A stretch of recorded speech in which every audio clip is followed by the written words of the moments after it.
past week on SmackDown, the American Nightmare Cody Rhodes came face to face with the Maverick, Logan Paul. This segment set up their upcoming match at King of the Ring and leaves us fans wondering why. We could have had two separate entertaining title matches, but instead we're getting a champion versus champion. Some fans have been speculating whether the titles will be on the line, and there's two reasons to me that indicate that the titles will be, and that the match in Saudi will be to unify the United States and the undisputed WWE Championship. The first reason is that they are scheduled to have a contract signing on an upcoming episode of SmackDown. As we all know, WWE contract signings only generally happen when there's going to be a title on the line. The second reason, which you may have failed to notice, is that during Cody's promo on Friday, he did mention that he only needs the United States Championship to become a WWE Grand Slam champion, which means he's won the Intercontinental, the WWE Championship, the United States, and the Tag Team Championships.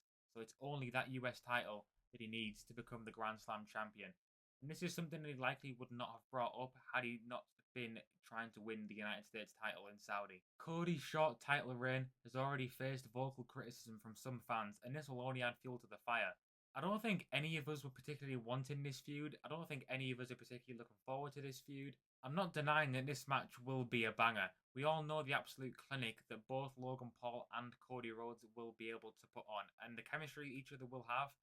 We saw a glimpse of it in both Royal Rumbles, and I do think the match at King of the Ring will be some sort of an instant classic. But there's no real story to it. Me personally, I would have preferred to see Cody feud with the likes of Bobby Lashley, but I guess this is the big money match that will satisfy the Saudi crowd and the Saudi government. I think upon watching this segment and hearing that the match is confirmed, most of us did think immediately that this is going to end in a DQ. Kind of obvious. Very unlikely that both titles will be unified under Logan Paul and Cody Rhodes. I have seen quite a few people online say that the Wyatt Six will interfere in this match. I don't know whether it will be to attack Cody or Logan, but it will result in a disqualification, which would mean that the title stays with Cody Rhodes and the United States title stays with Logan Paul. However, I don't think this is a realistic situation. First of all, what would the Wyatt Six have to do with Logan and Cody? They've got no history with either man. And another thing, the Wyatt Six recent teasers have been hinting at the June date for Clash at the Castle, which makes me believe that the Wyatt Six, or the Wyatt Legacy faction, whatever they're called, will debut at Clash at the Castle, not at King of the Ring. Of course, somebody else could interfere in the match, or Logan could simply be disqualified for using the brass knuckles, his signature move right now, it seems like. I've seen him use the brass knuckles in Survivor Series against Mysterio, Rumble, WrestleMania against Kevin Owens. Kind of crazy, but it is his finishing move, basically, now, the knockout punch with the brass knuckles, so that could be a realistic situation. But to me, that would be a bit of a lazy, predictable finish. I don't think any of us want to see it end in a brass knuckles DQ.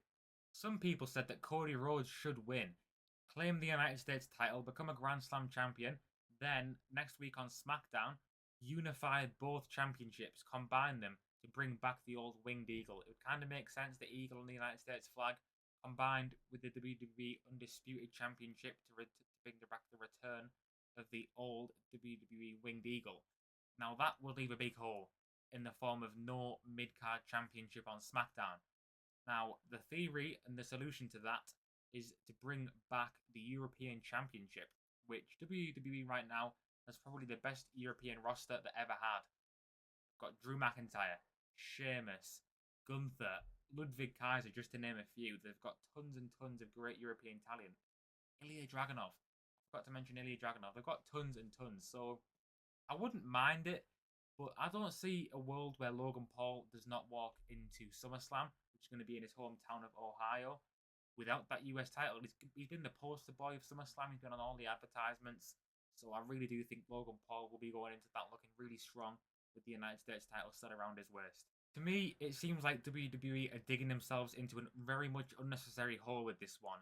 And unless something drastic changes, I don't think the crowd's going to be very much into it. Saying all this, look, we've all had our doubts about Triple H and his booking in the past. And we've been proven wrong. Just look at what Hunter had managed to achieve with WrestleMania 40. Arguably the best WrestleMania of all time. Definitely of recent memory. So I'm just going to go ahead and say this.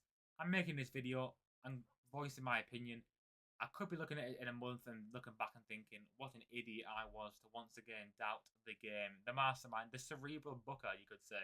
I really do hope, and I think that the WWE creative team, including Triple H, William Regal, Nick Aldis, all those great creative minds, Paul Heyman, the writers, obviously, I think they will be able to pull off something with this. And Logan Paul and Cody, like I said, will put on a great match, which is a good base. Let's just see what the story can be with this. I've got my doubts, but hopefully in the end I will be proven wrong, and Cody versus Logan will be the feud to kickstart Cody's title reign and be something that the fans can get interested in. Anyway, that's all I've got to say on this feud. Let me know your thoughts in the comments. What are you thinking of this feud? Are you liking it? Are you not? How do you think the match should end? But yeah, I'm afraid I've got some bad news. That's the end of this video. See ya.